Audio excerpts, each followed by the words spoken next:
తెలుగుదేశం వాళ్ళ అంటే గతంలో జగన్ అధికారంలో ఉన్నప్పుడు తెలుగుదేశం వాళ్ళకు అనుకూలంగా స్టోరీలు, జగన్కి ఎమ్మెల్యేలు ఎవరైనా తప్పులు చేస్తే స్టోరీలు ఈనాడు జ్యోతితో పాటుగా అర్రజన్ మీడియాలో వచ్చాయి. ఇప్పుడు రివర్స్లో ఒక సాక్షిలో వస్తూ ఉంటే వీళ్ళ మీద వార్తలు. అందులో భాగంగా తెలుగుదేశం పార్టీ ఎమ్మెల్యే కాబట్టి ఉదయగిరి ఎమ్మెల్యే మీద ఒక పెద్ద కథనాన్ని రాసింది సాక్షి.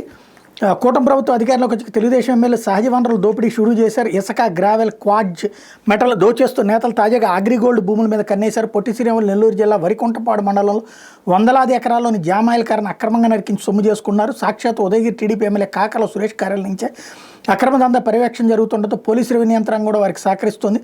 ఉదయగిరి నియోజకవర్గంలో వరికుంటపాడు, కలిగిరి, దొత్తలూరు, ఇంజమూరు మండలాల్లో సుమారు 450 ఎకరాలు అగ్రిగోల్డ్ భూములు ఉన్నాయి. ఈ భూములను ఆ సంస్థ బినామీ పేరుతో రిజిస్ట్రేషన్ చేసుకుంది. సంస్థ దివాళా తీయడంతో ఆ భూముల్ని ప్రభుత్వం స్వాధీనం చేసుకున్న విషయం తెలిసిందే.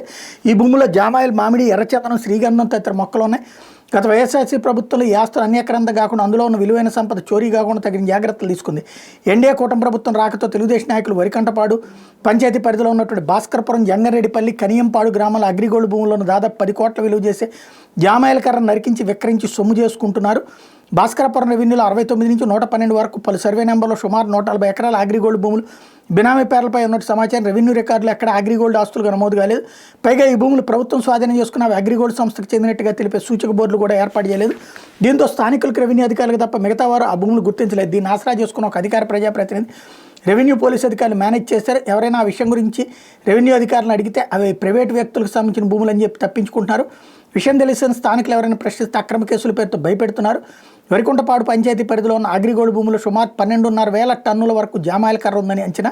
ప్రస్తుతం టన్ను జామాయిలు 8,000 వరకు విక్రయిస్తున్నారు. దీంతో సుమారు 10 కోట్ల విలువ చేసే కర్రను గత వారం రోజుల నుంచి నరికి అక్రమంగా తరలిస్తున్నట్టు తెలుస్తోంది. వివిధ ప్రాంతాల నుంచి 4 ముఠాలను రప్పించి రోజువారీగా నరికిస్తున్నారు.